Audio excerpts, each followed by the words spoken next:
Welcome back বন্ধুরা। আজকে আমরা 273 পেজের সিন অ্যান্ড সিন সলভ করব কথা না বাড়িয়ে। চলো শুরু করে দিই। প্রথম প্রশ্ন, while stroking the cat the guest dash stoops down stand up sings pinches the cat. আমরা এটা সরাসরি পেয়ে যাব। এই দেখো, the guest stoops down and strokes the cat, অর্থাৎ গেস্টটি নিচু হয় এবং বিড়ালটিকে টোকা মারে। তাহলে এক্ষেত্রে আমরা কি উত্তরটা পেলাম? স্টুপস ডাউন, অর্থাৎ এরটি নিচু হয়। Next, while rubbing himself against the legs of the family members, the cat purrs dash, making some noise silently, joyfully, sorrowfully. একেবারে আমরা এটা পেয়ে যাব। এই দেখো, হি পার্স নয়েজিলি, নয়েজিলি মানে আওয়াজ করে, অর্থাৎ এখানে মেকিং সাম নয়েজ, উত্তরটা হবে এটি। Next, the cat makes his entry when the table is set for. Cat প্রবেশ করে যখন টেবিলটাকে সাজানো হয় বা সেট করা হয় কিসের জন্য? Breakfast, lunch, tea, dinner. একেবারে প্রথমে, when the family sits down to tea the cat puts in an appearance to get it share. তাহলে এক্ষেত্রে আমাদের উত্তর হবে বন্ধুরা tea. Next, the cat is civil to the host, tenant, guest, family members. If there is a guest at the table the cat is particularly civil to him. যদি টেবিলে guest থাকে তাহলে সে বিশেষভাবে তার প্রতি সভ্য থাকে, সিভিল থাকে, তাই না? তাহলে এখানে আমরা কার ক্ষেত্রে পেলাম? Guest, option C. The cat soon tires of dash. ক্যাটটি শীঘ্রই ক্লান্ত হয়ে পড়ে কিসে? Something to eat, tea, his share, the guests words and strokes. গেস্টের কথাবার্তায় এবং আঘাতে। এখানে আমরা দেখে নেব। দেখো, the cat soon tires of that, ক্যাটটি শীঘ্রই তাতে ক্লান্ত হয়ে পড়ে। কিসে ক্লান্ত হয়ে পড়ে? এই দেখো, যখন guest stoops down and strokes the cat and says purr pussy poor pussy, অর্থাৎ গেস্ট যখন আঘাত করে এবং বলতে থাকে পোরপুষি পোরপুষি, এতে সে ক্লান্ত হয়ে যায়, অর্থাৎ গেস্টের কথাবার্তাতে এবং আঘাতে, option D. Complete the following information from the text. When the family sits down to tea, যখন পরিবারটি চা খেতে বসে তখন কি হয়? বাকিটা তোমাদের কমপ্লিট করতে হবে। একদম প্রথম লাইনে আছে, বাকি অংশটা লিখে দিলেই হয়ে যাবে। The cat puts in an appearance to get his share, এটাই হচ্ছে answer. Next, the guest is likely to have dash. এই দেখো, the guest is likely to have dash, তাহলে বাকিটা লিখতে হবে the best of what is offered, অর্থাৎ তাকে সবচেয়ে ভালো ভালো জিনিসটা অফার করা হয় সেটা সে পেয়ে থাকে। তাহলে আমরা এখান থেকে উত্তরটা লিখে দেবো। Next, the delighted family remarks that. আনন্দিত পরিবারটি মন্তব্য করে যে, এটা তোমরা এখানে সরাসরি পেয়ে যাবে, কিন্তু বন্ধুরা এক্ষেত্রে দেখো ডিরেক্ট স্পিচে করা আছে, সেই জন্য দ্যাটটি নেই, আর এখানে ইনডাইরেক্ট স্পিচে করতে হবে, তো ন্যারেশন চেঞ্জ করে করতে হবে, একটু বানিয়ে লিখতে হবে। তাহলে আমরা কি লিখবো? The delighted family remarks that. প্রশ্নোত্তর, what does the cat do? Cat কি করে? When the family sits down to tea, যখন ফ্যামিলিটি চা খেতে বসে। এটা তোমাদের চেঞ্জ করার কিছু নেই, একদম প্রথমে হুবহু লেখা আছে, when the family sits down to tea the cat puts in an appearance to get his share, অর্থাৎ বিড়ালটি তার ভাগ পাওয়ার ভাব করে। How does the guest behave with the cat? Guest ক্যাটের সঙ্গে কীরকম আচরণ করে, এটাও সিম্পলভাবে লেখা আছে। আমরা এখান থেকে লিখবো, instead of giving him something to eat the guest stoops down and strokes the cat and says purr pussy poor pussy. যেভাবে আছে হুবহু সেভাবে লিখলেই নাম্বার। এরপরে আছে কবিতা, দেখে নেব। উইথ দ্য স্লাইটেস্ট টাচ, হালকা স্পর্শে, the snail shrinks into his house with dash. Snail নিজের বাড়ির মধ্যে গুটিয়ে নেয়, with pleasure, pain, displeasure, surprise. একেবারে দেখো, এই যে he shrinks into his house with much displeasure, তাহলে আমাদের অ্যান্সারটা হচ্ছে ডিসপ্লেজার, অর্থাৎ C A T. The word imminent means, imminent কথাটার মানে কি? ইমিনেন্ট মানে আসন্ন, অর্থাৎ যেটা ঘটতে চলেছে সেটাকে বলা হয় ইমিনেন্ট, অর্থাৎ অ্যাবাউট টু হ্যাপেন। এটা হয়তো তোমরা টেক্সটে ওয়ার্ড মিনিংয়ে পেয়ে যাবে। The snail lives his life like a dash. Snail কীরকমভাবে জীবন কাটায়? ট্রাভেলারের মতো, কিংয়ের মতো, ভ্যাগাবন্ডের মতো, হারমিটের মতো। কবিতার এই অংশে কোথাও দেওয়া নেই, আমরা যদি পরের পার্টটা পড়ি তাহলে সেক্ষেত্রে আমরা দেখতে পাবো হারমিটের মতো। এটা আমরা অলরেডি জানি, হারমিট মানে সন্ন্যাসীর মতো সে জীবন কাটাতে চায়। তারপর এটা, the snail carries with its dash. Snail নিজের সঙ্গে ক্যারি করে, বহন করে কি? Food, drink, house, companion. Companion তো তার ছিলই না, সঙ্গী টঙ্গী ছিল না, ফুডও ক্যারি করে না, ড্রিঙ্কও ক্যারি করে না, তাহলে হাউস হবে উত্তর, কারণ তার খোলসটাই তার বাড়ি যেখানে সে আশ্রয় নেয়। এখানে তাছাড়া লেখা আছে he shrinks into his house with much displeasure, সে মহা নিরাশ হয়ে তার বাড়ির মধ্যেই গুটিয়ে নেয়, অর্থাৎ নিজের খোলসের মধ্যে গুটিয়ে নেয়, তাই না? প্রশ্ন উত্তর, what does the snail do when his horns are slightly touched? এখানে লেখা আছে he shrinks into his house, তাহলে হিয়ের জায়গায় আমরা লিখবো the snail shrinks into his house with much displeasure, কখন?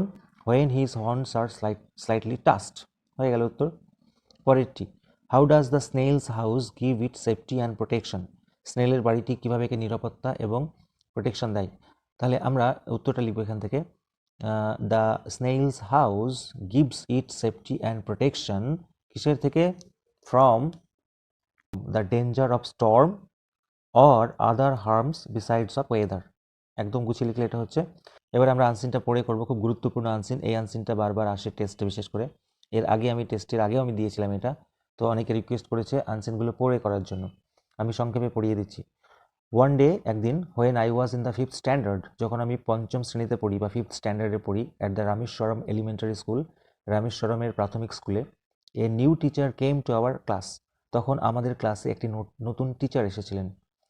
I use to wear a cap, আমি একটা টুপি পরতাম, হুইচ মার্কড মি, যেটা আমাকে চিহ্নিত করেছিল অ্যাজ এ মুসলিম হিসাবে, অ্যান্ড আই অলওয়েজ স্যাট, এবং আমি সবসময় বসতাম, ইন দ্য ফ্রন্ট রো, সামনের সারিতে, নেক্সট টু রামানন্দ শাস্ত্রী, রামানন্দ শাস্ত্রীর পাশে বা পরে, হু ওর, যে পড়তো, দ্য স্যাক্রেড থ্রেড, যে একটা পবিত্র ফিতে পড়তো, সুতো পড়তো, যেটাকে পৈতে বলা হয়, থ্রেড মানে সুতা, তাহলে রামানন্দ শাস্ত্রী পড়তো একটা স্যাক্রেড থ্রেড, স্যাক্রেড মানে পবিত্র, থ্রেড মানে সুতা।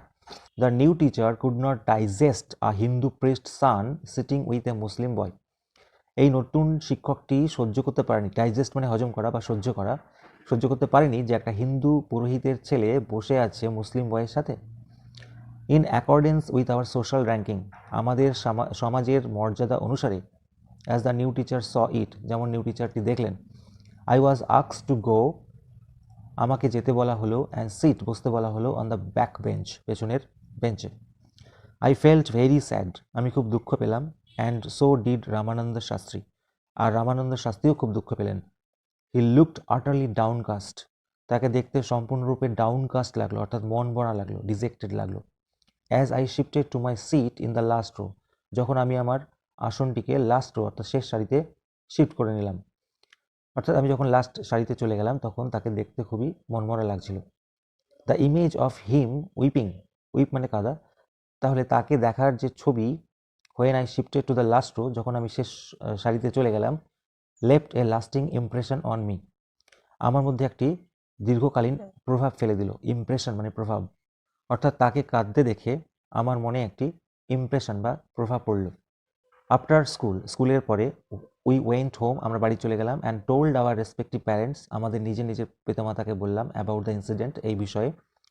লক্ষ্মণ শাস্ত্রী, আওয়ার হেডমাস্টার, আমাদের হেডমাস্টার লক্ষণ শাস্ত্রী, সামন্ড মানে ডেকে পাঠালেন, দ্য টিচারকে, অ্যান্ড ইন আওয়ার প্রেজেন্স, আর আমাদের উপস্থিতিতে, টোল্ড দ্য টিচারকে বললেন যে, হি শুড নট স্প্রেড, তার উচিত নয় ছড়ানো, কি বললেন? He should not spread the poison of social inequality and communal intolerance, অর্থাৎ তার উচিত নয় ছড়ানো, কি ছড়ানো? The poison of social inequality, অর্থাৎ সামাজিক অসাম্যতার বিষ এবং সাম্প্রদায়িক অসহিষ্ণুতার বিষ ছড়ানো উচিত নয়, in the minds of innocent children, নিষ্পাপ শিশুদের মনে।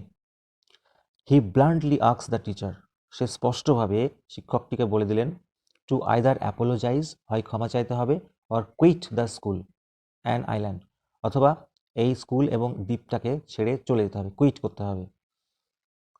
Not only did the teacher regret his behaviour, শুধুমাত্র যে টিচারটি তার ব্যবহারের জন্য রিগ্রেট করলেন, অনুতাপ করলেন, তাই নয়, but the strong sense of conviction মানে আত্মবিশ্বাস অথবা দণ্ডাদেশ, অর্থাৎ এই দণ্ডাদেশের যে শক্তিশালী সেন্স, যেটা লক্ষণ শাস্ত্রী কনভে করেছিল, অর্থাৎ জানিয়েছিল টিচারটিকে, ultimately reform this young teacher, শেষ পর্যন্ত রিফর্মড করে দিল, অর্থাৎ রূপান্তর করে দিল, পাল্টে দিল এই কম বয়সী টিচারটিকে।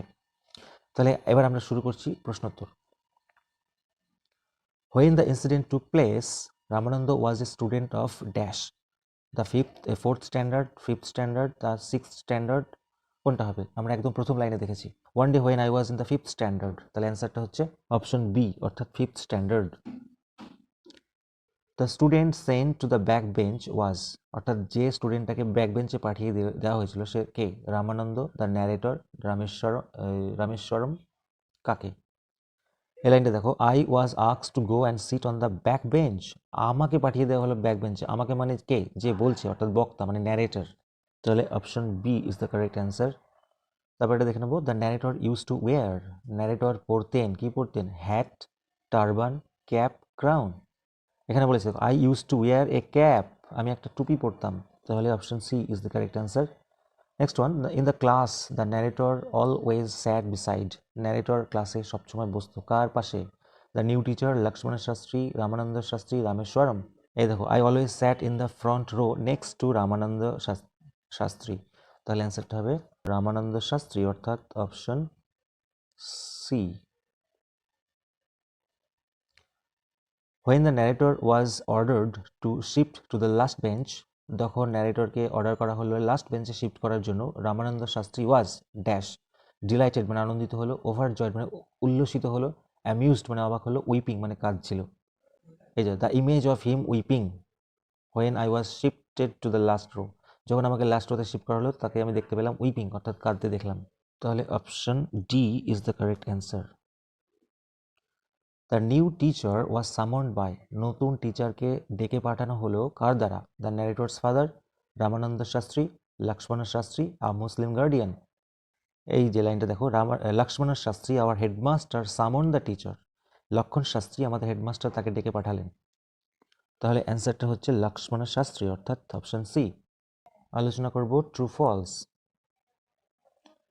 The new teacher came to know that the narrator was a Muslim, নতুন টিচারটি জানতে পেরেছিল যে ন্যারেটর একজন মুসলিম ছিল। ট্রু না ফলস?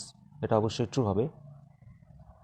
এখানে তোমরা দেখতে পারো, I use to wear a cap, আমি একটা টুপি পরতাম যেটা আমাকে চিহ্নিত করেছিল মুসলিম হিসাবে। তাহলে এটা যে কেউ দেখলে চিনতে পারবে যে সে মুসলিম ছিল। আমরা এইটুকুনি লিখলেই সাপোর্টিং স্টেটমেন্ট পেয়ে যাচ্ছি। তাহলে এটা ট্রু হবে বন্ধুরা, সাপোর্টিং স্টেটমেন্ট ওটা লিখতে পারো। Next one, Lakshman Shastri was pleased with the incident in the school, Lakshman Shastri pleased হয়েছিল, খুশি হয়েছিল স্কুলে যে ঘটনা ঘটেছিল তাতে। অবশ্যই না, এটা অবশ্যই ফলস হবে। কেন? এটা আমরা এই লাইনটা লিখলেই বুঝতে পারবো। He bluntly asks the teacher to either apologise or quit the school and island, সে স্পষ্টভাবে টিচারকে বলে দিয়েছিল ক্ষমা চাইতে অথবা আইল্যান্ড বা স্কুল ছেড়ে চলে যেতে। তার মানে তিনি খুশি হয়নি। আমরা এই লাইনটা লিখবো সাপোর্টিং স্টেটমেন্ট হিসেবে। The boy who sat next to the narrator was a Hindu boy, তাই তো ছিল, ট্রু। এটা তাহলে ট্রু হবে বন্ধুরা, ট্রু হবে। ন্যারেটর তো একজন নিজে মুসলিম ছিলেন, তার পাশে হিন্দু ছেলেই ছিল। তো আমরা এই লাইনটা লিখতে পারো, the new teacher could not digest a Hindu priest son sitting with a Muslim boy, মুসলিম ছেলের সঙ্গে হিন্দু ছেলে বসে আছে এটা সে সহ্য করতে পারেনি। এর দ্বারা প্রমাণিত হয় যে পাশাপাশি একজন হিন্দু একজন মুসলিম বসেছিল। আর এখানে তো লেখা আছে রাইটার নিজে একজন মুসলিম ছিল, যেটা তার টুপি দ্বারা চিহ্নিত ছিল। এবারে প্রশ্নোত্তর, হোয়াই ডিড লক্ষ্মণ শাস্ত্রী সামন দ্য টিচার, লক্ষ্মণ শাস্ত্রী টিচারকে ডেকে পাঠালেন কেন? আমরা সরাসরি লিখে দেবো, Lakshman Shastri summoned the teacher because, এই যে আমরা এখানে লিখবো হি স্প্রেড, তিনি ছড়িয়েছিলেন the poison of social inequality, সামাজিক অসাম্যতা এবং কমিউনাল ইনটলারেন্সের বিষ অর্থাৎ সাম্প্রদায়িক অসহিষ্ণুতার বিষ কাদের মধ্যে? In the minds of innocent children. ব্যাস, উত্তর complete. What could not the teacher bear, teacher কি সহ্য করতে পারেনি? বিয়ার মানে সহ্য করা, এটা আমরা পেয়ে যাবো সরাসরি। এই দেখো লেখা আছে the new teacher could not digest, বন্ধুরা ডাইজেস্ট মানেই তো বিয়ার, সহ্য করা। তাহলে আমরা লিখবো the teacher could not bear a Hindu priest son sitting with a Muslim boy. প্রশ্নে যেহেতু বিয়ার কথাটা আছে, আমরা ডাইজেস্টের জায়গায় বিয়ার লিখে দেবো, ব্যাস। What did the teacher tell the narrator, teacher ন্যারেটরকে কি বললো? এইখানে খেয়াল করো, বলছে I was asked to go and sit on the back bench, আমাকে বলা হলো মানে যেতে এবং পেছনের বেঞ্চে বসতে। এটা প্যাসিভ ভয়েসে করা আছে, তাহলে আমরা লিখবো এখানে প্রশ্নটাকে ধরে, the teacher told the narrator two go and sit on the back bench, two go and sit on the back bench, পেছনের বেঞ্চে গিয়ে বসতে। লাস্ট প্রশ্ন, what impact did the incident have on the teachers mind afterwards, এই ঘটনার ফলে টিচারের মাইন্ডে পরবর্তীতে কি প্রভাব ফেলেছিল। এইখানটা লেখা আছে, বলছে not only did the teacher regret his behaviour, শুধুমাত্র টিচার যে অনুতাপ করেছিলেন তার আচরণের জন্য তাই নয়, but the strong sense of conviction that Lakshman Shastri conveyed ultimately reformed this young teacher. পুরো হুবহু লিখে দিলেই হয়ে যাবে, চেঞ্জ করা তেমন কিছু নেই। এরপরে আমরা মিনিংগুলো দেখে নেব। বন্ধুরা গ্রামারগুলি আমি অলরেডি ছেড়ে দিয়েছি, তোমরা দেখে নিও প্লেলিস্ট থেকে। প্রথমে বলছি টলারেট। টলারেট মানে সহ্য করা, আমরা একটু আগে পড়লাম। হোলি মানে পবিত্র। ডিজেক্টেড মানে মন মরা বা বিষণ্ণ। তারপর বলছে free from guilt or sin, অর্থাৎ অপরাধ বা পাপ থেকে মুক্ত হওয়া। দেখে নিই, টলারেট মানে সহ্য করা। টেক্সটে পড়াতে পড়াতে বললাম ডাইজেস্ট মানে হজম করা বা সহ্য করা, তাহলে বিয়ার হবে ডাইজেস্ট, এই টলারেট হবে ডাইজেস্ট। আরেকটি মানে পেয়ে গেছি স্যাক্রেড থ্রেড, পবিত্র সুতা, অর্থাৎ স্যাক্রেড মানে পবিত্র, হোলি মানেও পবিত্র, তাই না? He looked utterly downcast. বন্ধুরা ডাউনকাস্ট মানে বলেছিলাম মন মরা, ওকে, তাহলে এটা হবে ডিজেক্টেড। কিছুটা স্যাডও হয় কিন্তু ডাউনকাস্টটা better. Free from guilt or sin, অপরাধ বা পাপ থেকে মুক্ত হওয়া। এইটা বন্ধুরা কি হবে? আমার পার্সোনালি মনে হচ্ছে এটা রিগ্রেট হবে, অনুতাপ করা। অনুতাপ আমাদের কখন হয়? যখন অপরাধ বা পাপ থেকে আমরা মুক্ত হতে চাই, তখন আমাদের রিগ্রেট হয়, তাই না? অনুতাপ হয়, এটা হবে। তাহলে এই ছিল বন্ধুরা আজকের ভিডিও। ভালো লাগলে লাইক করো, চ্যানেল নতুন হলে সাবস্ক্রাইব করো, পাশে থেকো। Thank you so much.